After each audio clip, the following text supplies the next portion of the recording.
बहुत पुरानी बात है। एक बहुत मूर्ख राजा रहता है जिसका मंत्री बहुत होशियार रहता है।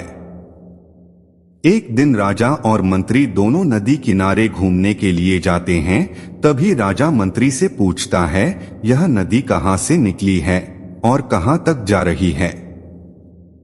मंत्री राजा को बताता है, यह नदी उत्तर दिशा से निकलती है और पूर्वी देशों तक जाती है।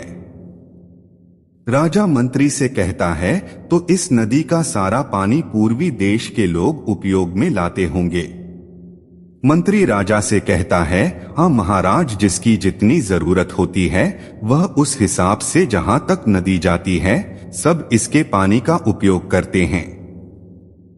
महाराज चिढ़कर कहते हैं, यह नदी हमारी है और इसका पानी भी हमारा है और इसका उपयोग पूर्वी राज्य के राजा और प्रजा सब लोग कर रहे हैं। मैं ऐसा और नहीं होने दूंगा। तुम तुरंत जाओ और नदी पर बांध बनाने की तैयारी करो। मंत्री राजा को समझाने की कोशिश करता है, अगर नदी पर बांध बन जाएगा तो उससे हमें बहुत नुकसान होगा, पर राजा एक नहीं सुनता और मंत्री को आदेश देता है कि जल्द से जल्द इस नदी पर बांध बन जाना चाहिए। राजा का आदेश। राजा के आदेश अनुसार मंत्री बहुत जोर शोर से नदी पर बांध बनाने का काम चालू कर देता है। राज्य के सारे मजदूर और मिस्त्री सब उस नदी पर बांध बनाने में जुट जाते हैं। काम दिन के साथ साथ रात में भी चलता है। बांध बनाने के लिए राजा व्यापारियों और किसानों से अधिक कर वसूली की घोषणा भी कर देता है और बांध का काम रिकॉर्ड तीव्रता से करवाता है। कुछ ही महीनों में एक भव्य बांध बनकर तैयार हो जाता है। बांध बनने से नदी का पानी पूरी तरह से पूर्वी राज्यों में जाना बंद हो जाता है। कुछ ही दिनों में बहुत तेज बारिश होती है और नदी पर बांध बनने की वजह से बहुत से गांव डूबने लगते हैं। जैसा मंत्री ने पहले कहा था वैसा ही हो रहा था, पर गांव के सभी लोगों को राजा पर बिल्कुल भरोसा नहीं था। वह सब मिलकर मंत्री के पास गए और अपनी समस्या सुनाई। मंत्री ने सबकी समस्या सुनी और सूझबूझ से एक रास्ता निकाला। मंत्री ने राजा के महल में जो सिपाही हर समय घंटा बजाकर वक्त बताता था उसको यह समझा दिया कि वह हर आधे घंटे में घंटा बजाएगा, और उसने वैसा ही किया। जैसे ही रात के 3 बज गए उसने 6 घंटे बजाए। 6 घंटे सुनकर राजा जाग गया और बाहर आया तो देखा कि अंधेरा है, अभी तक सूरज नहीं निकला। राजा सुबह का मुआवना करने महल से बाहर निकलता है तो देखता है बाहर मंत्री खड़ा है। राजा मंत्री से तुरंत कहता है, आखिर आज सूरज क्यों नहीं निकला? 6 बज गए, अभी तक अंधेरा ही है।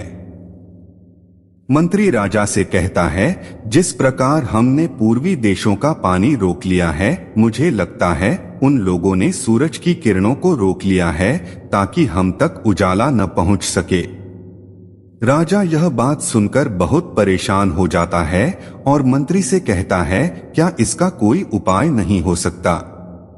अगर सूरज नहीं निकलेगा तो हमारा राज्य तो भूखमरी से मर जाएगा, ना कोई फसल होगी और राज्य के सभी लोगों के स्वास्थ्य बिगड़ जाएंगे। मंत्री राजा से कहता है, मेरे पास एक उपाय है। मैं पूर्वी देश के राजाओं को संदेश दूंगा, पर आपको यह बांध तोड़ना होगा।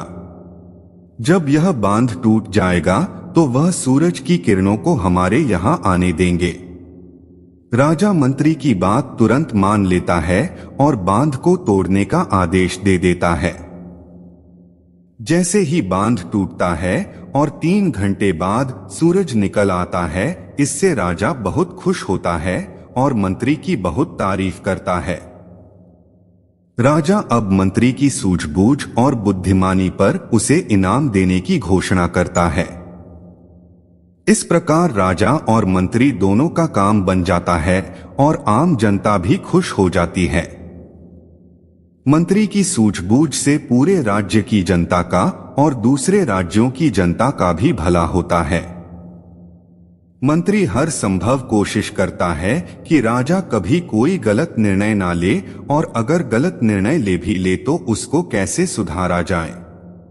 मंत्री की इस सूझबूझ से सारे राज्य में उसकी एक अलग पहचान बनती है और राजा से ज्यादा फरियादी मंत्री से मिलने आते हैं। जब जब राजा कहीं फंस जाता है तब तब मंत्री राजा की भी मदद करता है। इस वजह से मंत्री राजा का भी बहुत प्रिय होता है और अपनी प्रजा का भी बहुत प्रिय होता है। दोस्तों, हम सब ने राजा रानियों की बहुत सारी कहानी पढ़ी है। आज की कहानी भी इसी विषय पर थी। इस कहानी में आपने पढ़ा कैसे एक सर्वोच्च पद पर मूर्ख व्यक्ति बैठता है और गलत निर्णय लेता है।